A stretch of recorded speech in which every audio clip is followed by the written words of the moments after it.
भाई देखें, लाडला होना चाहिए आवाम का। ये चोर दरवाज़ों से आने वाले और जिनको सहूलतकारी मिलती है इक़्तिदार में आने के लिए या मुसल्लत होने के लिए, ये सिस्टम अब ख़त्म होना चाहिए। और ये हमने पहले भी देखा है, अब भी देखा। और एक वो लाडला है जो कि अब मेरा ख़्याल है कि एक निशान के ऊपर जो है वो नाराज़ हो गया है। पहले तो मेरा ख़्याल है उसका निशान भी ये नहीं था, तो जो उसको बल्ला दिया गया था वो भी सहूलतकारी थी। उसको सहूलतकारी फराहम की गई थी बल्ला देकर। पहले कोई और निशान था, अब देख ले मेरा ख्याल है लालटेन या चिराग था। तो अब उस पर उसका ज़रूर रोना होगा। लेकिन जो इशू उससे मुंसलिक है, साइफ़र का इशू, वो बहुत अहम इशू है, बड़ा संजीदा इशू है। और हम बिल्कुल ये नहीं चाहेंगे कि किसी को ज़्यादती का निशाना बनाया जाए, लेकिन ये साइफ़र इशू जो है ये हमारा कौमी इशू है और इससे बैनुल-अक़वामी सतह पर पाकिस्तान की बड़ी रुसवाई हुई है।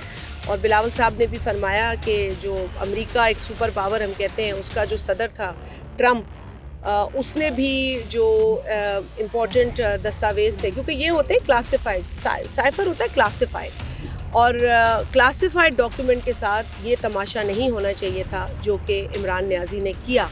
पहले उसने कॉपियाँ बनवाई, फिर कहा वो गुम हो गया, फिर यकायक जैसे वो गिरफ़्तार होता है वो इंटरनेशनली लीक कर दिया जाता है। तो ये बड़ी संगीन बातें हैं और हमारा मुतालबा ये है कि इस मामले की इंक्वायरी कराई जाए, मुकम्मल और शफाफ इंक्वायरी कराई जाए, ताकि पाकिस्तान दुनिया के फोरम पर भी सुरखरू हो और अपने लेवल पर भी सुरखरू। देखिए यही वो लाडले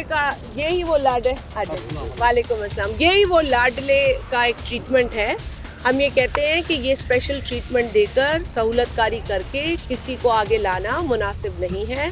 अवामी फोरम, अवामी प्रोसेस, इलेक्शन प्रोसेस के ज़रिए ही लोग आने चाहिए और लेवल प्लेइंग फील्ड देनी चाहिए, किसी का रास्ता रोकना नहीं चाहिए। हमारे वोटर अगर वोट देने निकले तो इनके लिए हर किस्म की सहूलत होनी चाहिए। इनके दिल में ये परेशानी या जहन में ये परेशानी नहीं होनी चाहिए कि हम वोट डालने जाएंगे और हमें रोका जाएगा। तो ये होता है साफ, शफाफ, मुनसिफाना इलेक्शन का माहौल जो कि इलेक्शन कमीशन ऑफ पाकिस्तान को बनाना चाहिए। रही बात दीगर लोगों को रिलीफ देने की या क्लीन चिट देने की, तो ये नामुनासिब है।